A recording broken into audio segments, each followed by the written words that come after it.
Ketemu lagi kita. Ketemu lagi.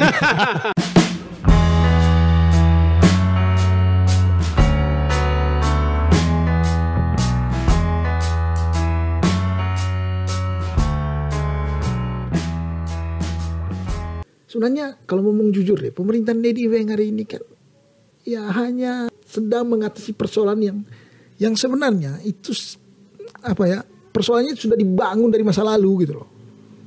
Oke. Ya. Dan kemarin itu wajar loh kalau Pak Marcel itu ngotot membela itu loh, wajar sekali gitu. Kenapa? Alasannya? Iya, banyaknya pegawai kontrak masuk itu kan pada zaman mantan ketua pimpinan partai mereka, gitu. Pak Gusti Dula jadi bupati gitu. Betul, oke, iya. Nah, dan pada saat itu ketua dia ya, iya, ketua partai PAN. Partai PAN. Dan saya juga akhirnya paham gitu loh. Kenapa? Ya Pak berspekulasi. Kenapa Pak Bupati nggak mau bicara soal ini awal-awalnya? Karena pada saat ketua partainya Pak Marcel itu menjadi bupati, Pak Bupati kita sekarang, Pak Edi Endi, itu DPR-nya. Oke. Dan sempat menjadi betul, iya, dia jadi DPR-nya. Bahkan kalau nggak salah posisinya waktu itu dia pernah menjadi banggar lah, ketua banggar lah, anggota banggar lah, apalah. Dia tahu lah soal ini gitu loh. Lalu dulu itu mengapa tidak? Ya kenapa? Enggak pada saat itu gitu loh. Jadinya relevan ya keputusan hari ini, Kakak Hiron, karena memang adanya COVID mungkin. Ya, ntar dulu Pak Luis, ntar dulu kita sampai bicara relevan nggak relevan. Oke, menarik ya. Tapi ini ada persoalan, aslinya ada persoalan. Pertama soal data. Nah, yang kedua tadi itu soal perekrutannya tidak jelas. Yang ketiga, ini nyata-nyata melanggar hukum kok perekrutan ini. Melanggar hukum bagaimana? Oh iya dong, gini.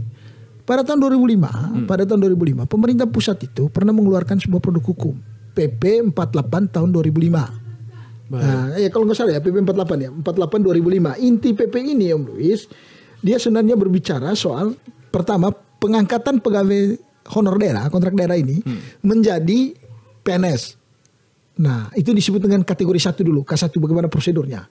Dan di pasal 8-nya menjelaskan bahwa dengan dikeluarkannya PP ini, maka pemerintah daerah dilarang kemudian untuk melakukan perekrutan kembali tenaga kontrak. Tapi apakah faktanya ada pengangkatan di Manggarai Barat setelah PP itu dikeluarkan pada tahun 2005? Iya, gimana enggak? Logiknya gini, harusnya kan kalau itu Pak, berarti pegawai kontrak kita enggak sampai 2000 dong. Oke, tahun 2005 berapa sesungguhnya? Ya, untuk data 2005 kita enggak tahu pasti. Tapi saya ambil gambaran 2014 itu ada 1000 lebih aja pegawai kontrak itu. Oke, 2014. 2019 itu ada 2160. Iya. Lonjakannya gila itu. Dari 1000 lebih menjadi 2160 di 2019. 2019. Nah, di 2021 di 2020 dia menjadi 2432 menurut kepala BKD loh. BKD betul. Nah, 2021 wah ini lebih parah lagi, enggak jelas. Kita mau dari 2800 2600 gitu. Ya, di 2021 nih kita mau berapa nih?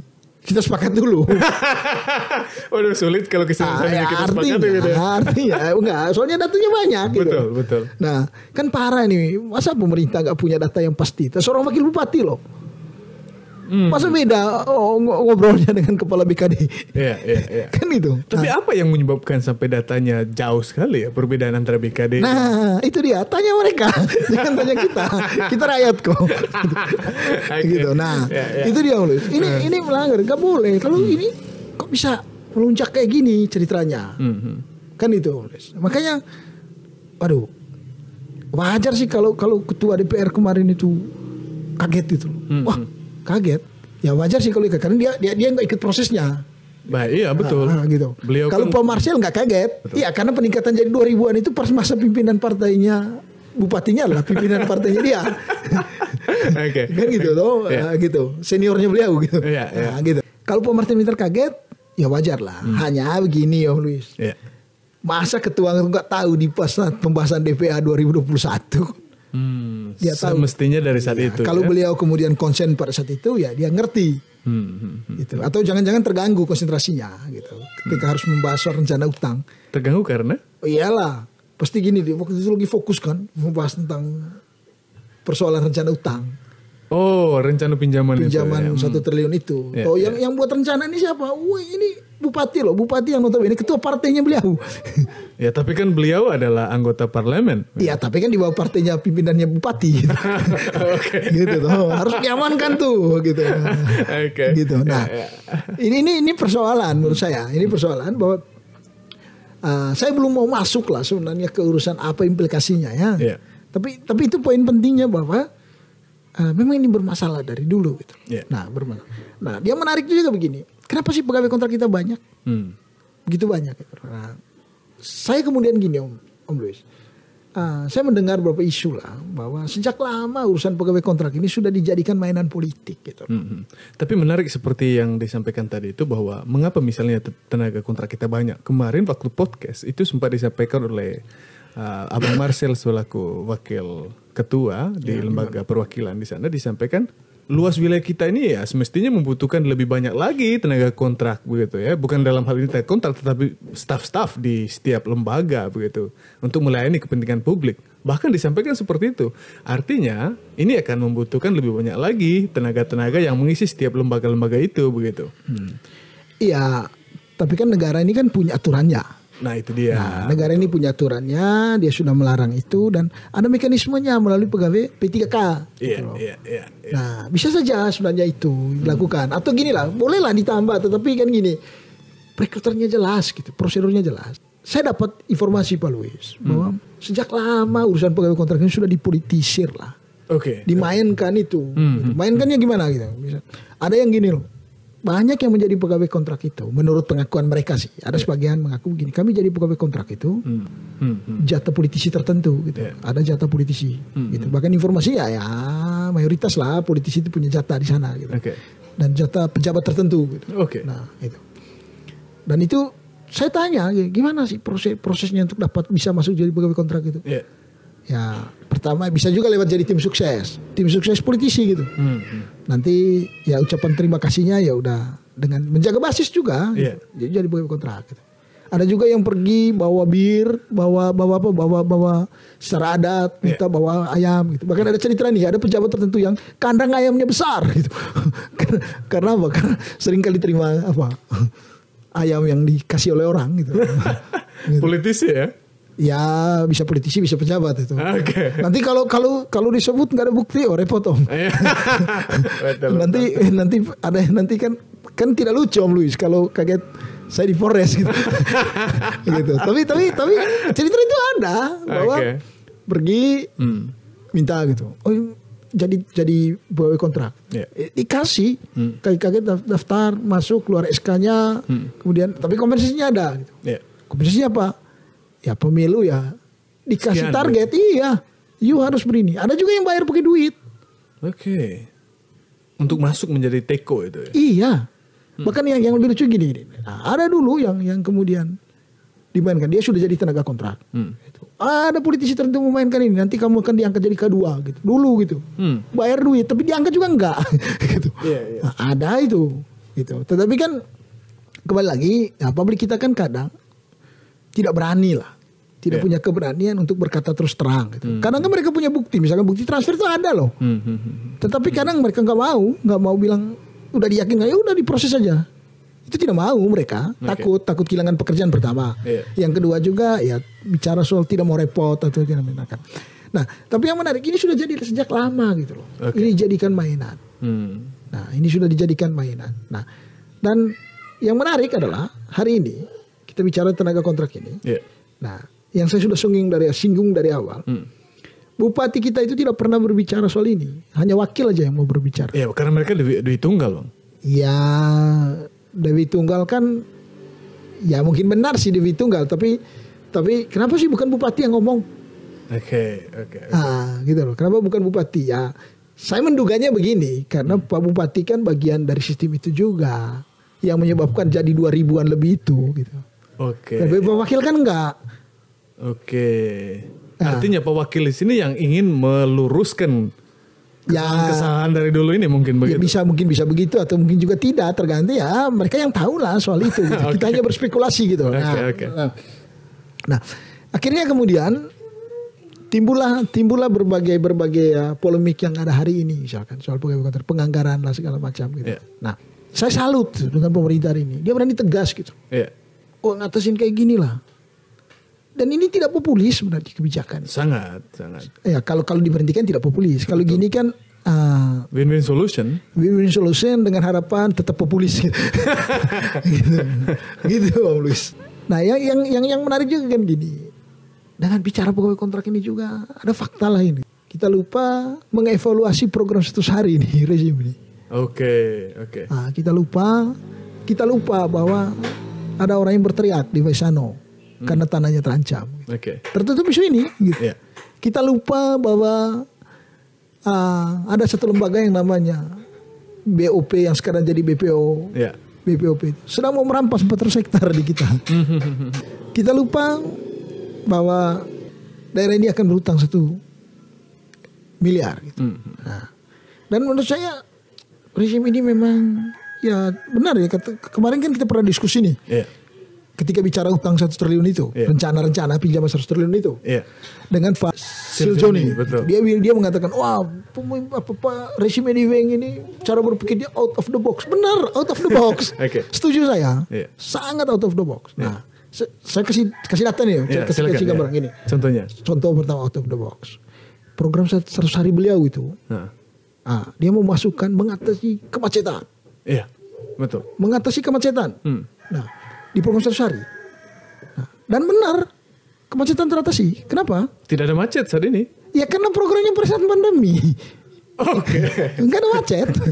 Tanpa intervensi ya udah memang tidak ada macet gitu. Iya, semua tapi apakah daerah itu punya potensi kemacetan? Iya. Sangat betul ya. Iya, ke depan saya yakin pasti gitu. Apalagi jalan sekarang itu semakin sumpah. Tapi ketika itu dimasukkan sebagai program 100 hari, entar dulu gitu. Iya. Yang kedua, salah satu, kami akan menertibkan aset. Aset Pemda ya. Aset Pemda. Nah, berita terakhir, daerah nggak punya data aset. Oh iya, itu yang lebih menarik lagi. Iya, out of the box bos. Gitu. Nah, yang ketiga nih. Nah, out of the boxnya beliau nih, gitu. Beliau kemudian mengatakan bahwa nanti ada vaksin, rapid test gratis buat yang pergi sekolah. Nah, nggak ada, gitu. Dan kita tidak bicarakan itu. Tapi yang sekarang itu ribuan divaksin secara gratis yang dimediakan dan sudah berjalan. Iya, beliau aja siapa jadi bupatinya aja lah. Nggak perlu jadi program 100 hari dia. Itu akan dengan sendirinya berjalan ya, karena ini program pusat begitu. Program pusat lah, bukan program pusat aja gitu. Seluruh dunia kok dorong itu. Gitu. Oke, artinya ini adalah credit point ya di dalam. Ini out of the box. Oke. Jadi cara berpikirnya sangat out of the, dan termasuk ini juga out of the box. Yang mana maksudnya? Ya soal kontrak ini. Oke. Di saat beliau berjanji dulu bahwa akan meningkatkan pendapatan tenaga komite, guru komite loh. Yeah. Nah, sekarang jangan boro-boro tenaga komite, pegawai kontraknya diturunkan gajinya. Itu kan di luar dugaan tim suksesnya, di luar dugaan siapapun. Iya. Kan itu jauh panggang dari api gitu. Nah, dan ini luar biasa. Beliau memilih untuk tidak populis dan kita harus apresiasi itu gitu. Iya. Dan memang faktanya ya memang ini harus dijawab segera gitu loh. Masalah defisit anggaran ini. Iya. Nah, itu yang menarik itu. Abang berpikir apakah ini adalah langkah apresiatif ya oleh kita sebagai publik ya masyarakat Manggarai Barat terhadap kebijakan bagaimana bupati dan wakil bupati atau pemerintah daerah Kabupaten Manggarai Barat menyelamatkan daerah ini dari defisit APBD? Ya. Ini soal pilihan kebijakan, Pak Luis. Oke. Ini soal pilihan. Beliau memilih apa?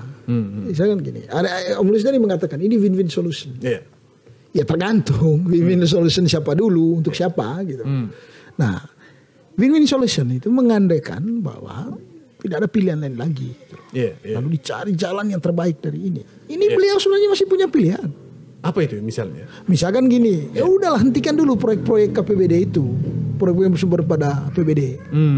Nah, pembangunan memangnya jalan masih berjalan saat ini? Ya masih berjalan. Kan kemarin katanya sudah dirasionalisasikan itu. Ya sebagian ya. Kan Pak Marcel ngomong kemarin. Kan? Iya betul. Dia pernah sampaikan itu juga. Iya. Bahkan ada yang 10 miliar nilainya. Atau yang kalau mau agak humanis lah. Gitu. Ya potonglah dikit gaji Pak Bupati. Gitu. Oke, jadi rekomendasinya sebagai cara yang terbaik ya. Iya. Potong gaji bupati dan wakil bupati. DPR 30 itu. Oke. 30 orang itu maksudnya ya? Iya, kan ya udahlah kita sama-sama tahu lah. Isunya ya dekat juga sih Teko ini dengan politisi-politisi itu. Oke, ya dekat juga. Artinya ya konstituen juga itu. Oh, oke. Ini berbicara balas budi jadinya ya. Ya, Om Luis loh yang ngomong itu bukan saya. Bukan saya. Bapak jangan ngarahin pikiran saya ke sana. Oke, lanjut. Ya. Gitu. Jadi ya humanis lah gitu. Jadi makanya saya bilang sebenarnya ini soal pilihan kebijakan. Yeah. Beliau mau memilih yang mana, gitu. Sebenarnya ada saya sebenarnya penasaran itu, pengen sekali tunggu gitu loh, konsisten nggak besok ini, Pak Bupati ini, Pak Wakil ya, Pak Wakil yang ngomong ini, berani nggak dia? Udah dia katakan bahwa nanti kita kurangi setengah, kita cek dulu gitu loh. Yeah. Nah yang kita tunggu udah semua pikiran publik kita tunggu siapa setengah itu, kan itu. Nah. Tahu-taunya nggak ada setengahnya semuanya, tetapi dikurangin duitnya, setengah duitnya yang dikurangin. Nah, gitu, setengah duitnya yang dikurangin. Nah, itu loh baru kita berbicara seputar persoalan itu. Gitu.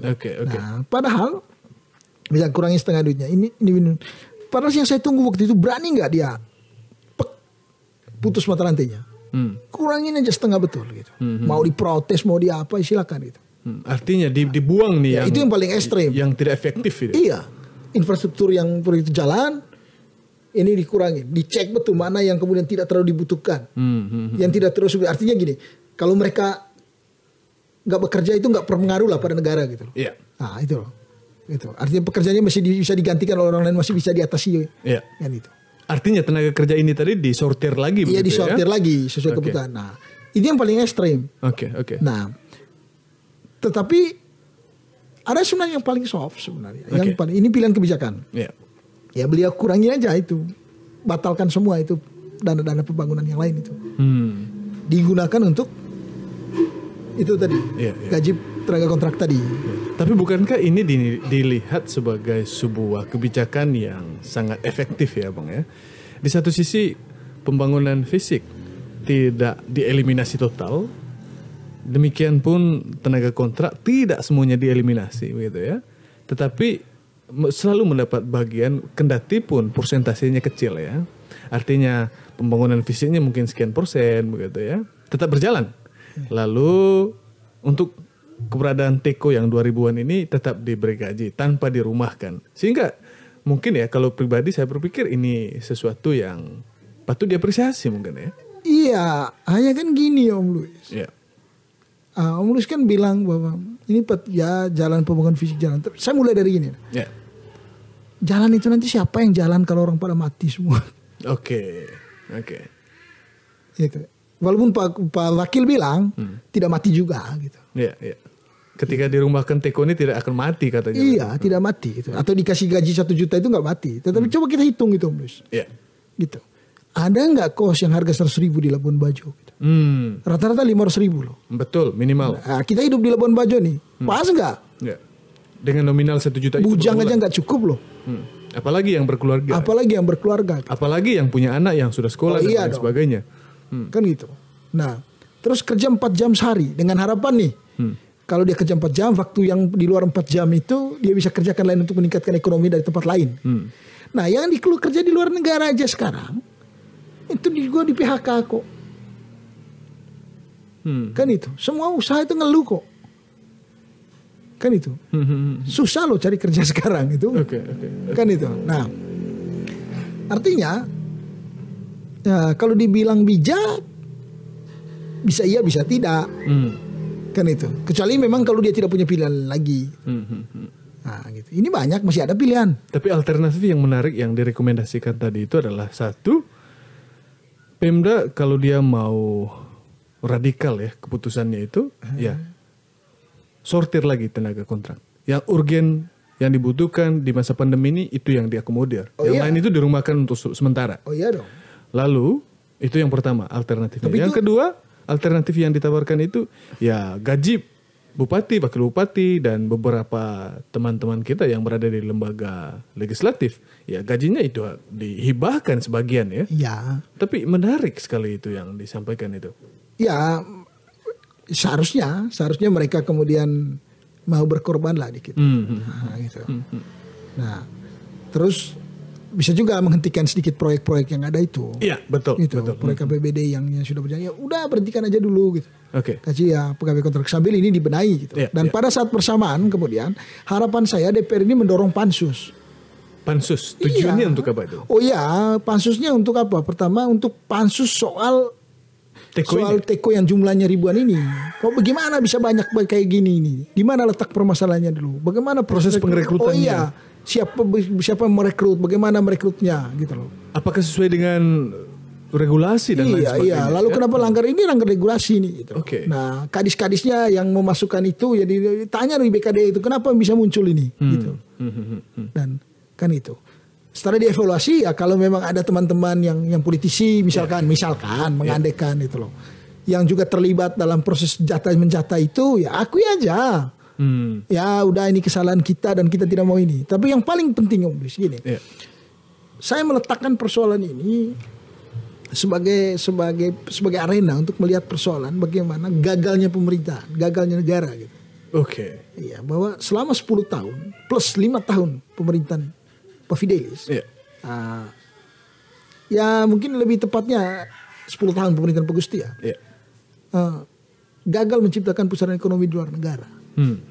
Dan cara menyelesaikan pengangguran itu dengan mengajak mereka masuk ke dalam negara. Birokrat. Dan efeknya yang kita rasakan sekarang. Beban APBD kita besar. Betul. Nah, dan ketika tadi hempas disikat oleh pandemi. Selesai. Kolaps malah. Kan itu. Nah, artinya pemerintah wajib untuk mencari alternatif lain sebagai pusaran ekonomi yang ini tadi pelajaran disampaikan. Bahwa saatnya pemerintah kemudian mendorong pertumbuhan ekonomi di luar negara. Oke. Kan Misalnya ada BUMD ya. Ya misalkan dengan misalkan sederhana aja deh. Misalkan gini. Ada pemerintah bisa dorong tuh ada perda soal ketenaga kerjaan lokal, perlindungan terhadap orang lokal. Iya. Bahwa perusahaan tuh wajib merekrut tenaga kerja lokal. Iya. Bukan hanya lokal berKTP Manggarai Barat. Tapi ya misalkan orang asli Manggarai Barat lah. Oke. Gitu. Oke. Di Papua aja bisa itu kok. Ada istilah OAP di Papua itu. Oke. Orang asli Papua gitu. Tapi mungkin ya payung hukumnya mungkin di undang-undang apa ya, otonomi khusus ya, otsus ya. Nah, tapi bisa juga kita misalkan berbasisnya ya warga ya, kewargaan misalnya. Ya, diduplikat itu cara. Ya misalkan ya udah wajibkan misalkan hotel apa segala macam itu merekrut tenaga kerja lokal. Iya. Dorong dana itu pembiayaan itu pada pemberdayaan misalnya. Pemberdayaan apa? Peningkatan skill segala macam masyarakat yang link in match dengan kebutuhan perusahaan, kebutuhan hotel, kebutuhan apa segala macam. Betul. Nah, ini yang harus dilakukan ke depan. Gitu. Sehingga permasalahan-permasalahan seperti begini lagi mengatasi pengangguran, mengatasi tenaga kerja yang terdidik ini dengan menjadikan mereka tenaga kontrak, lalu kemudian disandra dengan kepentingan-kepentingan politik, tapi akhirnya itu tidak terjadi lagi. Kan gitu. Sehingga negara sehat gitu. Kan itu. Negaranya membangun infrastruktur. Nah, pemerintah kan harus tahu pos-posan mana yang kemudian menopang APBD kita. Betul. Kan itu pos-pos mana yang itu. Nah, dari situ kan kemudian dia bisa memilih bahwa untuk melanjutkan tidak kontrak daerah ini. Oke. Kan gitu. Dia bisa menganulir itu SK itu. Entar ini tidak sesuai dengan targetan kita ini. Dari mana mengkaji ini? Iya, betul. Nah, persoalannya kita terlalu ambisius gitu. Kita ambisius. 200 miliar nih. Tapi kita 270. Tapi kita lupa. Gitu loh. Sumber pendapatan kita bagaimana soal ini? Kan itu. Nah, lalu yang kedua, ada inflasi besar. Misalkan ingat, pertumbuhan ekonomi kita sangat ditentukan sektor pertanian loh. Dengan tidak berjalannya irigasi di sawah Lembor. Oh, gila itu. Oh, itu memang itu tidak berjalan. Oh, tidak berjalan karena perlu lagi perbaikan saluran. Oh, begitu. Iya. Oke. Nah, artinya berpengaruh. Artinya kalau kemudian pemerintah dalam hal ini Bupati dan DPR, nah cukup jeli atau cukup jeli menganalisa ini dari awal, memprediksi dari awal. Ya, saya kira ini bisa diantisipasi dari awal. Kan itu, Om Luis. Nah, itu baru soal itu loh, belum lagi soal gini. Misalkan gini, soal waktu. Mereka kerja itu hanya 4 jam loh. Betul, 4 jam per hari. 4 jam per Dengan hari. gaji per bulan itu 1 juta. 1 juta ya. Kita udah selesai tuh bicara pasti dah 1 juta itu. Iya. Nah waktu gini. Gimana nih? Gimana sih misalkan tenaga medis misalkan. Iya. Nah, di rumah sakit yang kita lagi perang corona nih, perangin corona. Tenaga medis kita ada 7 saja misalkan di analisnya, di laboratoriumnya. Hanya ada 7 PNS. 3 atau 4 pegawai kontrak, selebihnya apa? Selebihnya tenaga harian lepas ya. Kata tenaga harian istilahnya karena mungkin tidak punya SK kontrak atau ini SK dari dinas saja mungkin. Ya. Sukarela sebutannya untuk tenaga kesehatan. Ya, saya tidak mau menggunakan diktum itu, saya tidak menggunakan diksi itu gitu. Nah, makanya mereka itu ada sekitar 14. Sementara biasanya praktiknya ada 2. Ada satu mengurusi laboratorium umum, yang bicara penyakit-penyakit yang umum, satu khusus untuk COVID. Nah, berarti kan kalau mau dibagi rata kan 77 nih, 14 ini, 77 nih. Nah, okay. Lalu kan ini kan 24 jam, Pak. 24 jam. Biasanya shiftnya kan per 2 orang. Nah, gimana baginya waktu itu tenaga itu? Kalau mereka bekerja lebih dari 4 jam, gimana tuh? 24 dibagi itu ya? Ya gimana kalau mereka kerja lembur? Ada nggak kompensasinya? Ada lemburnya nggak? Iya. Maka ini harus dipikirkan, harus ada aturan lanjutannya. Sementara untuk tenaga kesehatan ini harus stay 24 jam ya? Oh iya dong. Nah, terus yang istilah kemarin yang istilah pasien-pasien COVID itu. Iya. Nah, kemudian pengamanan yang dilakukan oleh Pol PP. Banyak Pol PP kita tenaga kontrak loh. Iya betul. Oke, gimana mereka itu? Mereka ini selalu pantau ya. Ketika mereka melaksanakan kerja, harusnya 4 jam aja kok ikut aturan ini. Kalau mereka bekerja di situasi lapangan lebih dari 4 jam, terus? Apakah misalnya ada insentif? Iya, kan itu. Lalu kalau insentif itu cadangannya mau diambil dari mana itu? Sementara di satu sisi defisit ini. Iya. Itu dia. Artinya ini kebijakan yang harus dituang lebih dalam lagi ya di dalam SK itu tadi. Harus lebih jauh. Dan saya kira pemerintah sudah sedikit menyiapkan hal itulah, Pak Luis. Gitu. Tinggal akan dipublikasikan mungkin. Iya, nanti, ya, tinggal dipublikasikan. Makanya ya bicara soal ini ya sebenarnya ya seksi, sangat seksi. Nah, dan saatnya sebenarnya buat legislator ya untuk membicarakan kebijakan ini gitu. Kan itu. Gitu. Atau bisa dipakai alternatif lain juga. Misalnya yang saya bilang tadi itu, yang mengurangi itu. Ya kurangilah proyek-proyek itu. Nanti kan tinggal dibahas lagi di APBD perubahan. Kan itu. Dan saya yakin kok didukung kok itu sama DPR. Kenapa? Atau pemarselnya kemarin ketua partai udah ngobrol di sini. Iya betul. Gitu lah. Nah Pak Sirius Ladur juga. Itu pimpinan partai loh, mantan ketua PKB loh. Bicara itu gitu. Saya nggak tahu Golkar. Tapi saya tahu lah hatinya Pak Rovinus Rahmat ya. Pasti dia mendukung itu. Gitu. Mendukung untuk ya udahlah anggaran itu ini gitu. Nah justru saya nggak tahu Pak Bupati sendiri sebagai ketua Nasdem ya. Tuh ini dari dia. Gitu. Tapi kalau dia yang ngusulin ya saya kira ya ini. Selesai masalah ini ya. Ya selesai gitu. Selesai artinya gini teratasi lah. Iya. Gitu. Oke. Ya ini luar biasa memang ya bahwa sangat pelik sepertinya ya mengambil keputusan oleh pemerintah di masa pandemi COVID ini. Namun ternyata diamati begitu ya, ada cara lain tentunya ya yang harus diambil begitu, di mana memang akan berimplikasi juga terhadap personal ya dari pemerintah kita. Tadi itu adalah alternatifnya bagaimana ketika di tengah defisit APBD ini supaya tidak potong gaji teman-teman Teko ini, ya semua pemerintah kita ya wajib lah begitu berkontribusi gitu ya untuk menutupi defisit ini melalui gaji mereka ini gitu ya. Tapi yang paling ekstrim yang yang ditawarkan itu adalah bagaimana saat ini disortir lagi teman-teman Teko ini begitu. Hanya saja mungkin ini yang paling ekstrim dan sangat tidak populis ya begitu ya. Iya. Ketika itu disortir lagi. Ya tentu gini, tentu ya dikasih pesangon lah. Oke. Pasti dikasih pesangon. Tapi kembali lagi kita soalnya berada pada defisit APBD, kalau seandainya masih stabil. Kan itu ada aturannya. Ya. Aturannya kalau dia kerja setahun berapa pesangonnya. Oke. Kan gitu toh. Nah, ya daripada mati enggan hidup pun susah. Iya. Tanggung kan? Iya, betul. Kan gitu. Nah, dan harapan saya ke depan setelah ini itu jangan sampai begini Om Luis. Ini sengaja dibuat polemik gitu. Saya yang takut itu dibuat polemik. Oh ini anggaran segala macam dipelan-pelan-pelan-pelankan. Lalu di 2021 Desember 2021 gitu kan berakhir nih SK-nya. Oke. Masuk 2022 Januari ini, oh banyak pegawai kontrak yang tidak dilanjutkan kontraknya. Tapi ada muka baru.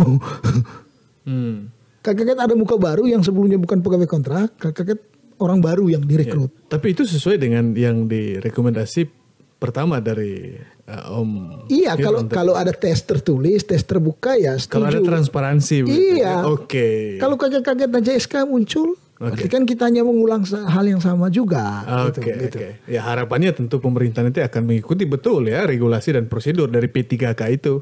Oh iya. Justru itu yang harapan kita bahwa pemerintah kemudian belajar banyak dari hal ini. Terpaksa beliau harus mengambil keputusan yang tidak populis. Kan itu. Tapi kembali lagi ini yang terakhir sesi kita. Apakah Kak Hiron ini ya itu misalnya mengapresiasi tidak kebijakan yang sekarang ini? Di satu sisi kita harus atau pemerintah harus menyelamatkan keuangan daerah, juga harus menyelamatkan ya kehidupan dalam hal ini ya income atau pendapatan dari teman-teman Teko dengan keputusan atau kebijakan berupa diktum yang tadi malam dipublikasikan. Apakah IT pribadi itu ya apresiasi gitu terhadap kebijakan ini? Saya mengapresiasinya pada tataran rezim ini berani memunculkan satu wacana yang agak ekstrim. Oke. Saya mengapresiasi. Gitu. Nah, tapi dalam hal dia mengambil kebijakan soal begini, soal hal ini, saya kira siapapun jadi bupatinya pasti akan pening ngurus hal gini. Pasti pening. Tapi tinggal tadi pilihan kebijakan apa yang mau diambil. Oke. Nah, pilihannya sekarang itu adalah 50-50. Oh ya, yang disebut menurut saya tanggung lah. Tanggung saja. Oh iyalah. Mendingan dia kalau dia berani kalau saya tantang tuh. Berani nggak dia hentikan semua itu proyek infrastruktur gitu. Oke. Ini tantangannya ya. Iya, uangnya udah untuk gaji tenaga kontrak gitu. Oke. Nah, gitu loh. Bisa juga gitu loh. Nah, atau gini loh. Saya terakhir ini kan agak ternyuh gitu loh. Ngelihat ada satu keturunan Tionghoa di Palembang nyumbang 2 triliun loh. Iya, betul. Untuk ngatasin Covid gitu. Iya. Kan gitu. Itu ramai itu sampai diapresiasi sama Hotman Paris. Diapresiasi gitu. Dia bukan pejabat negara loh, dia bukan DPR loh, bukan bupati loh, pengusaha. Gitu. Nah, tapi dia yang merasa perhatiin dia. Gitu. Itu 2 triliun, 2 triliun, biasa, gila sekali gitu. Itu sampai Hotman Paris bilang bahwa ini sumbangan ini mengalahkan lembaga-lembaga internasional malah. Bener, ngalahin. Nah, artinya apa? Yang saya mau bilang bahwa ya mungkin kita nggak 2 triliunan gitulah, potonglah setengah, nyumbanglah setengah gaji DPR. 20% mungkin ya dari itu. Iya, kan nggak rugi juga kalau dia kasih 1 DPR aja misalkan. Nah, nggak gini mulai 1 DPR aja dia berani kasih 10 juta dari gajinya. Untuk apa? Untuk bantu negara gitu, untuk bantu tenaga kontrak ini. Tinggal dibuat regulasinya. Bantu masyarakatnya begitu. Bukan bantu tenaga kontrak ini. Iya. Bantu gitu gaji sehingga tidak membebani APBN. Gitu. Nah dibantu. Ini udah lah 1 juta nih, bolehlah 1 juta, tapi kami bantu ya untuk tambahin jadi 2 juta gitu. Nah, Om Luis bayang itu, berarti 1 DPR itu bisa menalangin kalau 10 tenaga Teko gitu. Atau jangan terlalu banyak lah, 500 ribu, berarti kalau 10 juta, berarti dia bisa talangin 20 tenaga kontrak gitu. Iya. Itu tiap bulan loh. Iya. 20 tenaga kontrak. Kali 30 mereka. Kali 30 itu. Nah, 20 kali 30 itu berapa itu, Luis? Berapa itu ya? 600 ya? Iya. 600 orang ya yang di backup. Di backup sama DPR gitu loh. Nah, terus siapa, ini baru dari DPR gitu. Iya, belum lagi Pak Bupati atau pengusaha-pengusaha lain lah, bantulah gitu. Yang kaya lah saat ini. Iya, yang sudah kaya karena hidup di Labuan Bajo ini, yang pernah dibantu juga sama tenaga kontrak itu, ngurus surat-suratnya mungkin. Oke. Gitu, yang pernah sakit mungkin ya tapi ini dia liar gitu. Tapi ya patut dipikirkan juga cara-cara itu gitu loh. Oke. Nah, itu sih yang saya pikirkan, Om Luis. Oke. Gitu. Oke. Oke, kembali lagi tadi. Abang apresiasi tidak?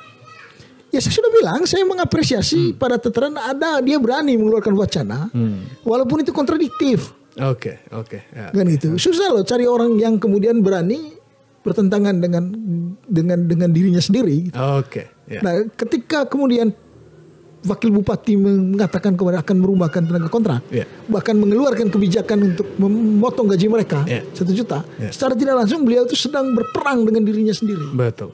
Kenapa? Karena ada janji politik kemarin bahwa kalau paket Edi Weng jadi, akan memberikan kesejahteraan setara pegawai kontrak gaji guru komite. Nah, boro-boro guru komite dinaikkan pendapatannya.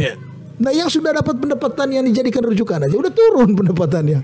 Iya, betul. Artinya kontradiktif dengan itu. Ini harus diapresiasi gitu. Oke. Nah, meminjam kata Pak Siljoni, ini cara berpikir out of the box. Oke, baik. Iya, memang ya sahabat mau berbicara ya di tengah pandemi COVID-19 begitu ya, di mana target dari PAD ya Kabupaten Manggarai Barat tidak sesuai begitu ya karena pandemi COVID-19 begitu. Tentu situasi seperti ini merupakan keadaan yang sangat pelik ya bagi pemerintah untuk mengambil sebuah kebijakan begitu ya. Tentu diskursus ya seperti yang kita lakukan seperti ini kembali lagi bahwa wujud bagaimana kita mengejawantahkan ya mabar bangkit, mabar mantap begitu ya, kurang lebih seperti itu ya. Dan ini juga sebagai bukti dari hidupnya demokrasi ya di Manggarai Barat begitu ya, di mana kita semua hadir begitu untuk melihat sisi-sisi lain dari Manggarai Barat dengan satu muara terakhir yaitu terwujudnya kesejahteraan bersama begitu ya. Oke, mungkin kita akhiri ya percakapan kita.